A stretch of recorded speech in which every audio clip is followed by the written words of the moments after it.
मैं सिर्फ सेल्स के बेसिस पर या सेल के बेसिस पर, या मैंने सिर्फ सेल के लिए प्लानिंग कर दिया, बाकियों के लिए प्लानिंग नहीं कर रहा हूं, तो मैं अपने बिजनेस को स्मूथली रन नहीं कर सकता। मुझे सामान सेल करना है तो सेल करने के लिए मुझे बहुत सारे फैक्टर्स को ध्यान में रखने पड़ेंगे। जैसे कि मुझे सेल करना है तो भाई सामान कहां से खरीद के लाऊं, अगर मैं मैन्युफैक्चरिंग करता हूं तो मैं प्रोडक्शन कैसे करूं। देखो मैं दो तरीके से धंधे कर सकता हूं, या तो मैं मैन्युफैक्चरिंग यूनिट्स हूं, मतलब मैं मैन्युफैक्चर करके सामान को बेचता हूं, या मेरा काम ये हो सकता है, या मैं गुड्स को खरीद के लाता हूं, प्रॉफिट मार्जिन ऐड करता हूं और बेचता हूं, यानी मैं ट्रेडिंग का काम कर सकता हूं। मैं बिजनेस दो तरीके से कर सकता हूं, या तो मैं मैन्युफैक्चरर हूं या तो मैं ट्रेडिंग करता हूं। अरे अगर मैं ट्रेडिंग करता हूं तो मुझे कम से कम परचेस का तो बजट बनाना ही पड़ेगा ना। अगर मुझे माल सेल करना, ठीक है, मैं इनकम के पॉइंट ऑफ व्यू से सोच रहा हूँ कि मुझे मेरी कितनी इनकम होंगी, उसके लिए मैं एक एस्टिमेशन बना के रख रहा हूँ, इनकम बजट, जिसे हम सेल्स बजट भी कह सकते हैं। लेकिन ये सेल को करने के लिए मुझे कितने का सामान खरीदना पड़ेगा, उसके लिए मुझे परचेस बजट बनाना पड़ेगा। लेकिन सामान परचेस करने से बस काम नहीं चलते ना, आपको बिजनेस के अंदर बहुत सारे एक्सपेंसेस लगते हैं।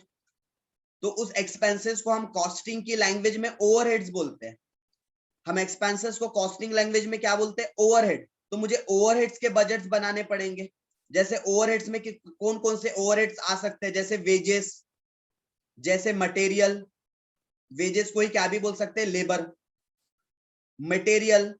तो मुझे ये सारे क्या करने पड़ेंगे, बजट्स प्रिपेयर करने पड़ेंगे। मतलब मुझे हर चीज के लिए देखना पड़ेगा कि मैंने कौन सी चीज कब खरीदनी चाहिए, कहां से खरीदनी चाहिए। क्योंकि मुझे एक चीज बताओ, अभी किसी को पता था क्या कोविड इतना इंपैक्ट कर जाएगा और ऑक्सीजन की कमी हो जाएगी? किसी भी ऑक्सीजन मैन्युफैक्चरर को पता था क्या? जो भी ऑक्सीजन सिलेंडर कंपनी बनाती है, किसी भी ऑक्सीजन सिलेंडर कंपनी को पता था क्या उनके पास जितना आउटपुट बना हुआ है सबका सब आउट ऑफ स्टॉक हो जाएगा? एज ऑब्वियस किसी को नहीं पता सर। नहीं था। तो जो हम बजट जो बनाते, देखो बजट सब बनाते हैं, जितने भी धंधे करते हैं ना, बट बजट सब बनाते हैं। बट जरूरी नहीं है कि बजट आपके रियल पोजीशन से एग्जैक्टली मैच करे। बजट सिर्फ आपको एक टेंटेटिव एस्टिमेशंस प्रोवाइड करता है। बजट सिर्फ क्या प्रोवाइड करता है, एक टेंटेटिव एस्टिमेशंस प्रोवाइड करता है कि आपने यार इतना अगर सेल करना है, आपको अगर इतनी रेवेन्यू जनरेट करना है तो आपको इतना परचेस लग जाएगा, आपको इतने के ओवरहेड्स लग जाएंगे, तो आप इतना इतना पैसा सेव कर पाओगे। ये बजट सिर्फ आपको एक ओवरव्यू देता है, एग्जैक्ट पिक्चर नहीं बताता। एग्जैक्ट पिक्चर, रियल पिक्चर तो जब आप एक्चुअल में बिजनेस करोगे तब आपको एक्चुअल बिजनेस की पिक्चर आपको क्लियर होगी। ठीक है, तो हम एक काम करते हैं, इस बजट के कंसेप्ट को एक स्लाइड के हेल्प से समझने की कोशिश करते हैं। आपकी स्क्रीन पर स्लाइड दिख रही है? Yes sir. Budgetary controls and techniques की सभी को दिख रही है? Yes sir. Yes sir. Okay, तो एक एक करके हम स्लाइड पढ़ते हैं।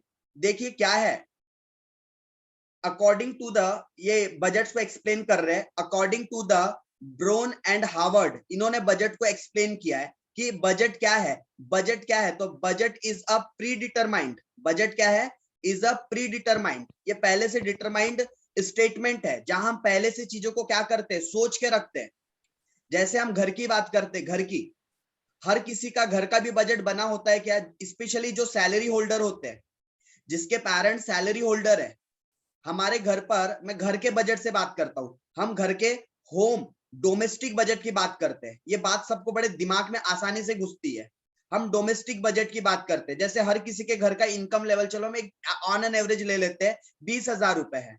हमारी इनकम कितनी है ऑन एन एवरेज? किसी की हो सकता है 50,000 हो, किसी की हो सकता है 5,000 हो। तो हम एक इनकम एवरेज क्या ले रहे हैं, 20,000 पर मंथ, मतलब साल भर के 2,40,000, ये हमारी इनकम है।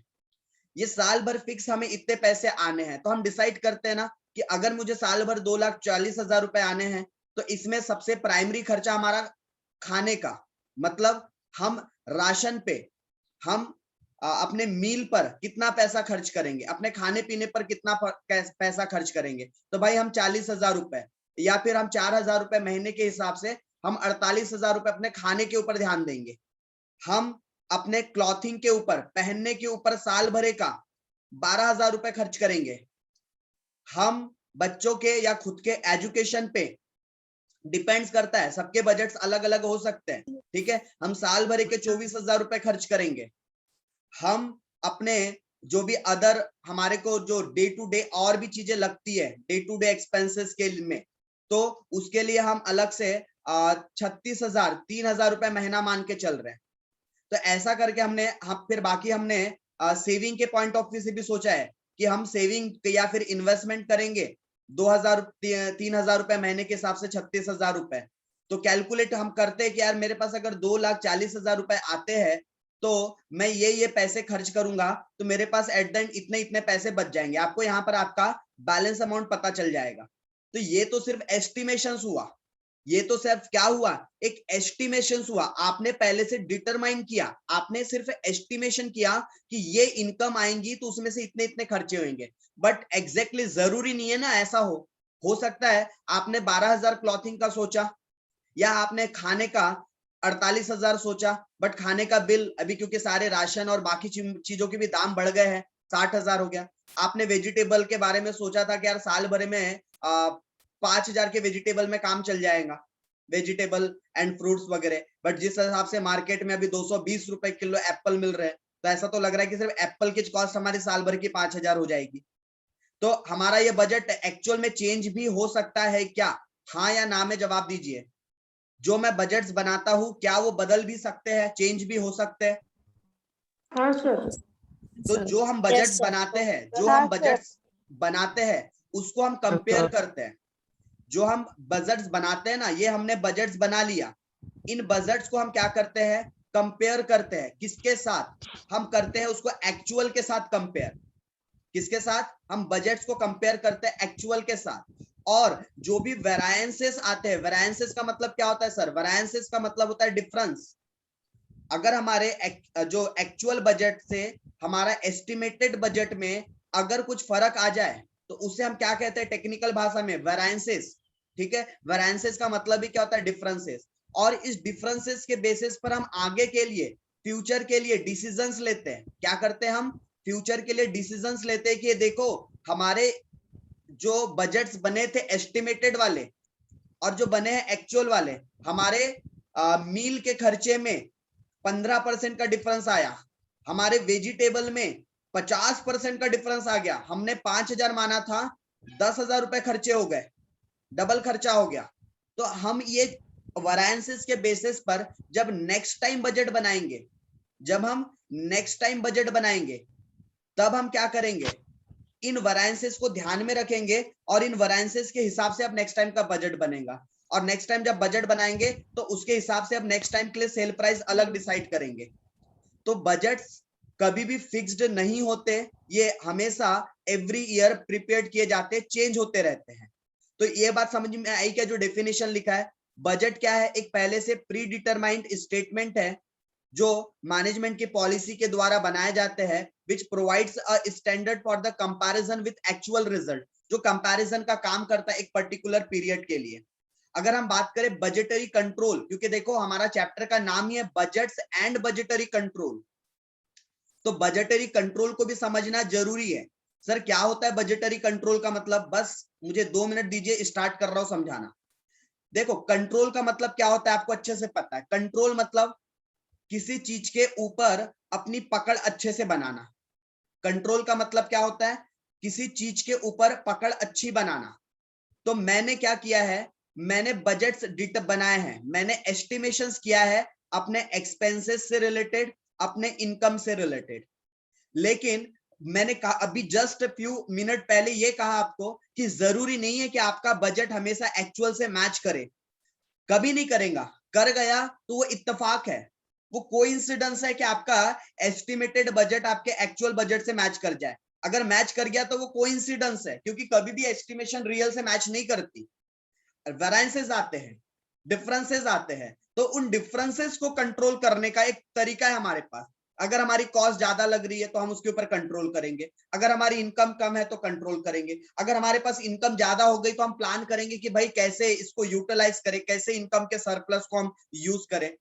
तो बजटरी कंट्रोल का मतलब होता है आप जो बजट्स बना रहे हैं उनके ऊपर ओवरऑल कंट्रोल करना, और इसे हम एक प्रकार से कॉस्टिंग का टूल भी मानते हैं। ये कॉस्टिंग का एक प्रकार से क्या है, टूल। टूल मतलब हथियार।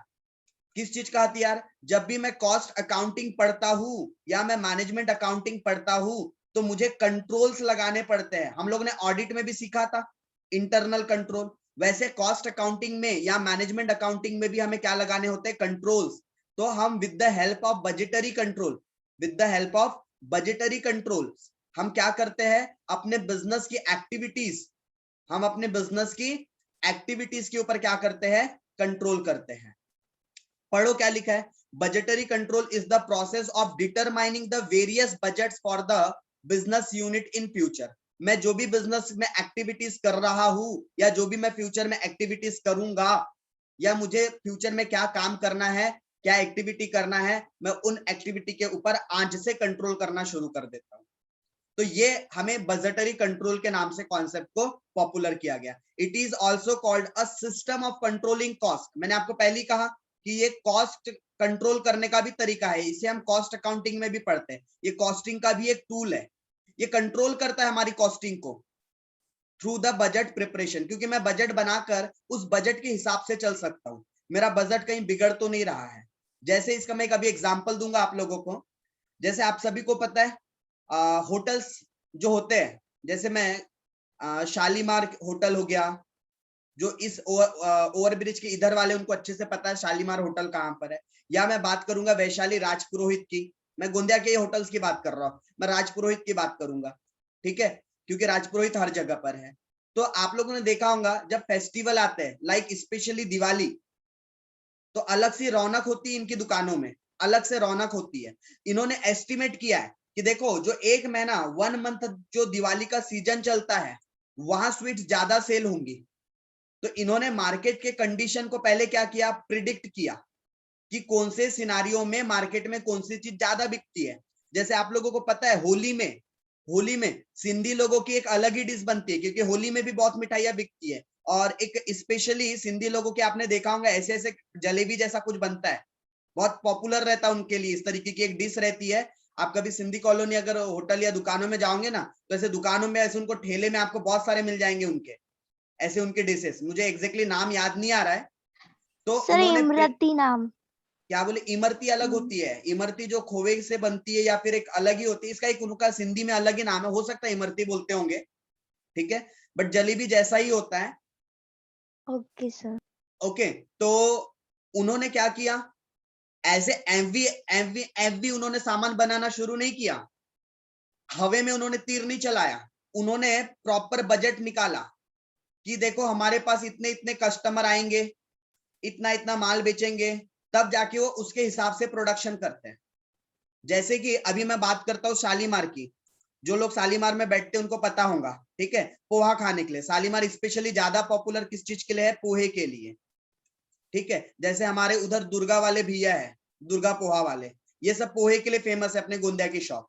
तो इन लोगों का ना बजट रहता है, इनका एस्टिमेशन रहता है कि हम डेली बेसिस पे 40 किलो का पोहा बनाएंगे। बट अभी उन्होंने सिनारियो को समझा कि देखो अभी लोग बैठ के तो खाएंगे नहीं, तो अभी लोग जो भी है या तो पार्सल ले जाएंगे या तो फिर बाहर खड़े खड़े खाएंगे। तो उन्होंने अभी अपना बजट समय के हिसाब से क्या कर दिया, चेंज कर दिया। अब वो सिर्फ डेली बेसिस पे 20 kg का ही क्या बनाएंगे, पोहा बनाएंगे और लोगों को बेचेंगे।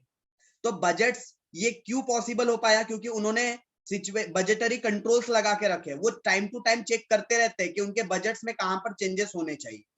तो बजटरी कंट्रोल का मेन पर्पस ही क्या होता है, अपने लॉस को रिड्यूस करना, अपने लॉस को रिड्यूस करना, अपने इनकम को बढ़ाना।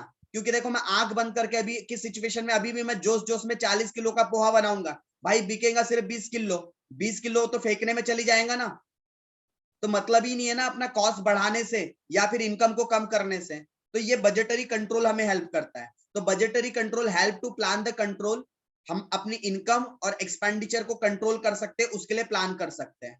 बजटरी कंट्रोल हमारे प्रॉफिट को मैक्सिमाइज करता है, ठीक है, बजटरी कंट्रोल हमारे प्रॉफिट को मैक्सिमाइज करता है। बजटरी कंट्रोल के बेसिस पर हम ये डिसाइड कर सकते हैं कि हमें एडुक्वेट कितना कैपिटल लगाना चाहिए, हमें कितनी कैपिटल की जरूरत है, हमें धंधे में कितना पैसा लगाना चाहिए, ये हम with the help of budgetary control कर सकते हैं। जैसा भी हम लोगों ने डिसाइड किया कि यार फिर से लॉकडाउन लग गया, अब हमें ऑनलाइन क्लास करना है, हम लोगों ने बजट बनाया कि देखो ऑनलाइन क्लास में ठीक है जो भी फीस कलेक्ट होंगी, हमने बजट बनाया कि हम 20,000 रुपए तक का अपना पूरा सेटअप मंगवा लेते हैं ऑनलाइन क्लास के लिए। तो हम लोगों ने करीबन 20,000 रुपए अभी सिर्फ ऑनलाइन क्लासेस के लिए सेटअप मंगवाया। तो ये बजट्स बना। हम लोगों ने एमवी 20,000 रुपए नहीं डाल दिए, एमवी हम लोगों ने अपना कैपिटल नहीं लगा दिया 20,000, ये सोच समझ कर लगाया, ताकि मैं वो मोबाइल से इसके पहले पढ़ा रहा था उतना इफेक्टिव नहीं हो रहा था, आप लोगों को भी मजा नहीं आ रहा था। बस ऐसा है कि आप इतने सालों से जुड़े हो तो एक मजबूरी थी आपकी, नहीं यार सर को बुरा तो नहीं लगेगा, नहीं भी समझ रहा, हाँ सर समझ रहा है। मुझे पता था छोटी सी स्क्रीन थी मोबाइल पर, फिर भी आप एक हफ्ते तक उस स्क्रीन, एक हफ्ता तो नहीं 3-4 दिन आप लोगों ने उस स्क्रीन पर पढ़ा, मुझे पूरा सपोर्ट किया, ठीक है। तो लेकिन पता था वो लंबे समय का साथी नहीं है मोबाइल पे पढ़ाना, वो एक समय के बाद हमें कहीं ना कहीं बच्चों को धीरे धीरे दिक्कतें शुरू होंगी। जब तक ये छोटे टॉपिक है तब तक ये ठीक है, लेकिन जब बड़े टॉपिक आएंगे जहां बहुत सारे अकाउंट्स बनाने हैं, बहुत सारी चीज एक साथ बनानी है, कैसे बनेगा? तो फिर हम लोगों ने सोचा हमने कैपिटल सही तरीके से, बट ये क्यों पॉसिबल हुआ? बिकॉज हमारे बजट्स के ऊपर हमारा कंट्रोल था, दैट्स व्हाई। तो provides adequate capital for working, धंधा करने के लिए कितना पैसा कहाँ लगाना चाहिए, ये बजटरी कंट्रोल की हेल्प से हम सही पता कर सकते हैं। कोऑर्डिनेट्स द एक्टिविटीज, देखो बजट्स में कोऑर्डिनेशन कैसे होता है, अगर हम बात करें बजट में कोऑर्डिनेशन की, तो बजट में कोऑर्डिनेशन कैसे होता है? आपको पता है ये ऑर्गेनाइजेशन है, ये एक ऑर्गेनाइजेशन है, और ऑर्गेनाइजेशन में एक ही डिपार्टमेंट नहीं होते ना, ऑर्गेनाइजेशन में सेल डिपार्टमेंट है, परचेज डिपार्टमेंट है, अकाउंटिंग डिपार्टमेंट है, टैक्सेशन डिपार्टमेंट है, ठीक है, मटेरियल डिपार्टमेंट है, लेबर डिपार्टमेंट है, अरे और भी डिपार्टमेंट हो सकते हैं अलग अलग। तो सारे लोगों को कोऑर्डिनेशन करने का काम ये करता है, ये जो पर्सन जो मैनेजमेंट अकाउंटेंट होता है, ये सारे लोगों से कोऑर्डिनेशन में रहता है, और एक दूसरे से कोऑर्डिनेट करके ही, देखो मुझे कितने का सामान सेल करना है, तो उसके लिए मुझे परचेज से बात करना पड़ेगा कि भाई देख मेरे को इतने का सामान बेचना है, तो तू इतने का सामान खरीद के देगा क्या? किसी ने वो अगर तारक मेहता का उल्टा चश्मा अगर सीरियल देखते रहे होंगे तो आपको याद है, जो देखता होगा वो एग्जाम्पल को समझेगा, ठीक है। जो अगर वो सीरियल बीच में देखा होगा किसी ने एपिसोड, जो अपने अय्यर साहब थे, अय्यर, उनको 100 टैबलेट्स की जरूरत थी, किसी ने देखा है कि वाला episode? No sir. Yes, sir. जिन्होंने देखा है, चलो जिन्होंने नहीं देखा है उनको मैं बता रहा हूँ, प्रैक्टिकल बजट्स का एग्जाम्पल है ये, प्रैक्टिकल बजट का एग्जाम्पल है ये। तो उसने क्या किया था, 100 जो टैबलेट्स है वो जेठालाल को ऑर्डर दे दिया था, किसको? जेठालाल को, और जेठालाल ने भी कमिट कर दिया था, यस यस, बबीता को देखते हुए। अब जेठालाल ने भी क्यों कर दिया हाँ कमिट, बबीता जी को देखते हुए, तो उसने अय्यर को कमिटमेंट कर दिया कि हाँ आपके कंपनी के लिए हम 100 टैबलेट, वो भी स्पेसिफिक कंपनी का, ऐसा नहीं कि किसी भी कंपनी का, एक उनकी कोई स्पेसिफिक कंपनी थी, उसी के इनको टैबलेट्स चाहिए थे इनके कंपनी के लिए। जेठालाल की दुकान थी इलेक्ट्रॉनिक्स, गड़ा इलेक्ट्रॉनिक्स, तो इसने कमिटमेंट कर दिया। अब क्या प्रॉब्लम आई, उसको उस कंपनी ने देने से मना कर दिया, उसको वो टैबलेट्स ही नहीं मिले, दिक्कत में आ गई थी गाड़ी।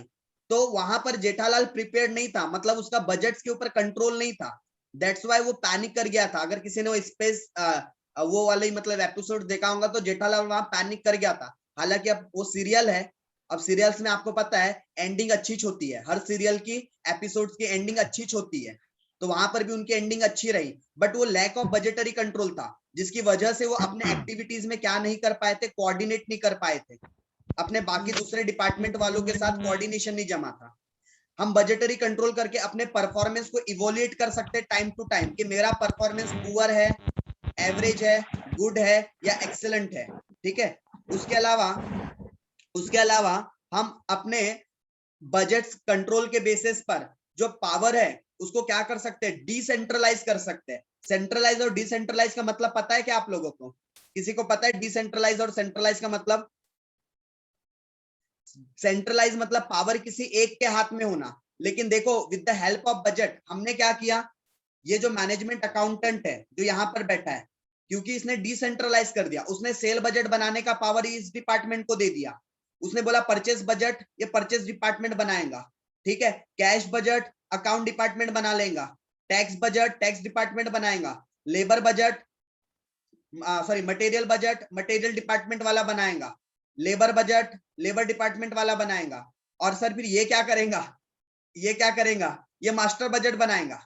ये सब बजट का बड़ा बजट जिसे कहा जाता है मास्टर बजट, ये सब मिलाकर सबका एक इकट्ठा मिला के एक बजट बनाएगा, जिसे क्या कहा जाता है, मास्टर बजट। तो ये मास्टर बजट बनाएगा। तो कहीं ना कहीं हमने क्या कर दिया, डिसेंट्रलाइज कर दिया रिस्पॉन्सिबिलिटीज को। अगर कैश बजट में कोई डिफरेंस है तो अकाउंटिंग वाले को पकड़ो, मारो लाते, क्योंकि अकाउंटिंग वाले ने गड़बड़ किया।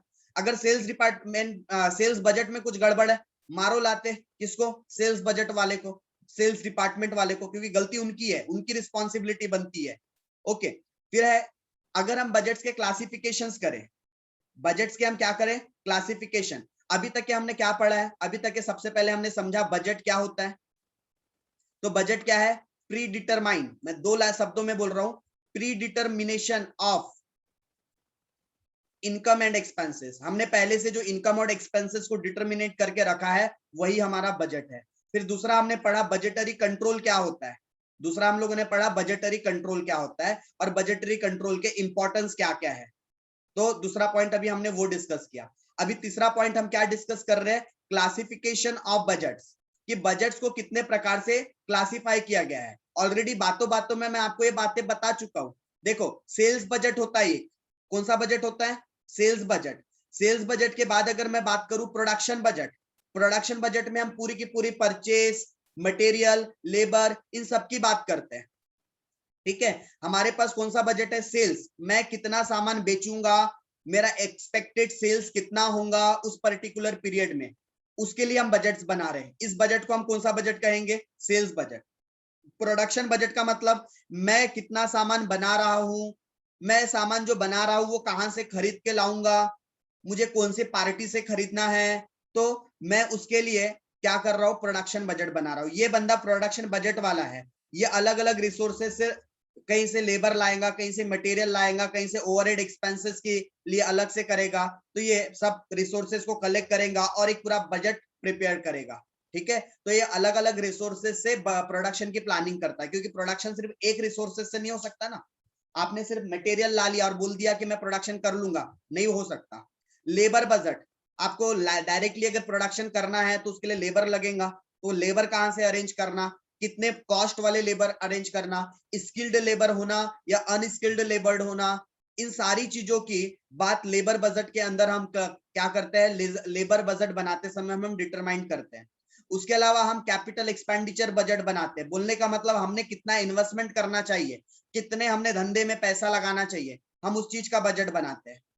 हम फिर क्लासिफिकेशन करें अगर बजट को और भी तरीके से, फंक्शन के बेसिस पर।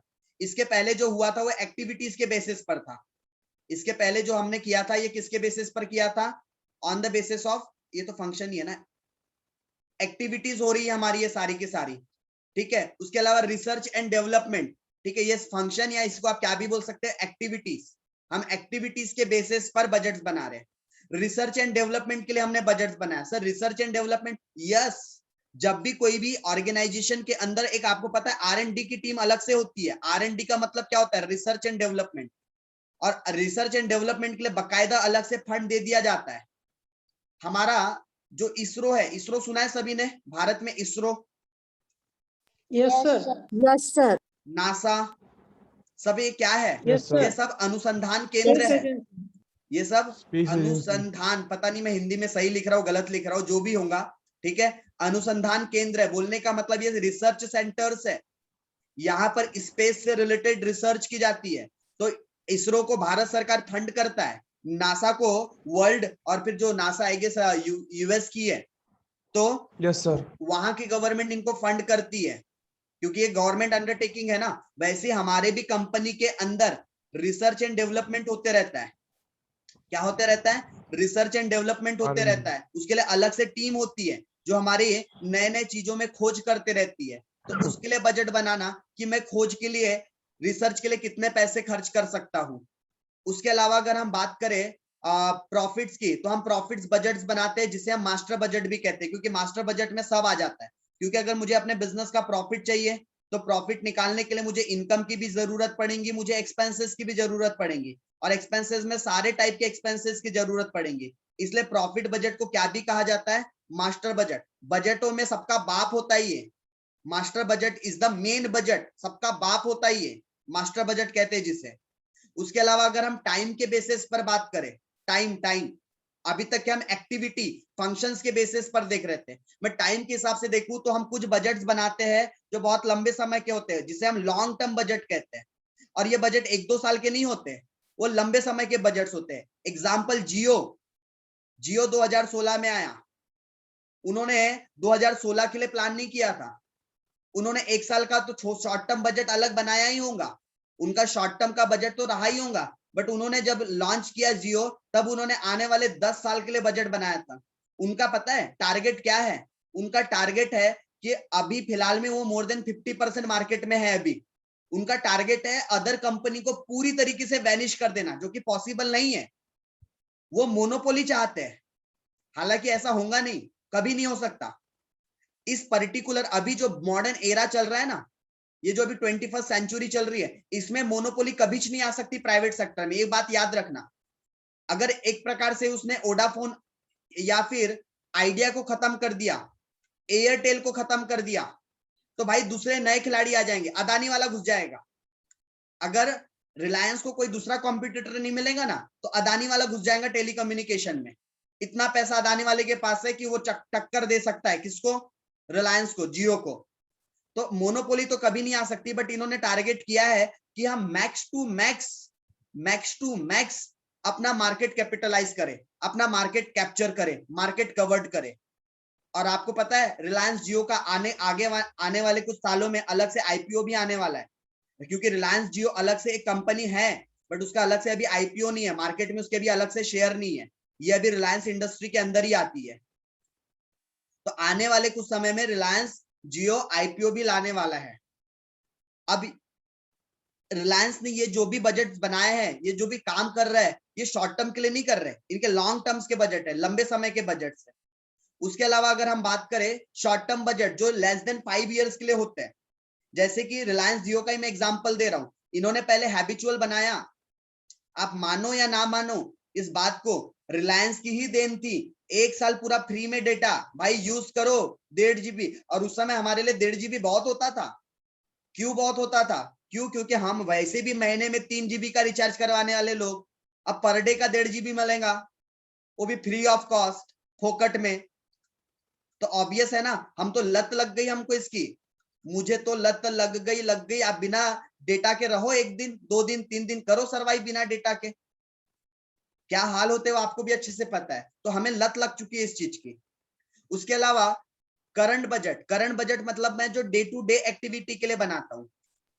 अच्छा, मीटिंग का हमारा लास्ट मिनट चालू है, तो इसके बाद इमीडिएटली आप लोग ज्वाइन कर लेना, जैसे भी सेशन खत्म होगा इमीडिएटली सेम लॉगिन आईडी से कर लेना, क्योंकि हम और फर्दर 10-15 मिनट और कंटिन्यू करेंगे सेशन। मतलब थ्योरी पोर्शन आज पूरा ही खत्म कर देंगे इसका, ठीक है? हाँ या ना? हाँ ओके यस सर। ओके, हाँ सर। Thank you. तो day to day welcome. Activities के लिए जो हम बजट्स बनाते हैं उन्हें हम करंट बजट कहते हैं। कौन सा बजट कहते हैं उन्हें? Current budget. उसके बाद अगर हम बात करें रिजिडी की बेसिस पर, रिजिडी मतलब कौन से बजट्स चेंज हो सकते हैं, कौन से बजट्स बदल सकते हैं, तो इसके बेसिस पर 2 टाइप के बजट बनेंगे, एक फिक्स्ड बजट और एक फ्लेक्सिबल बजट। फिक्स्ड मतलब इसमें हम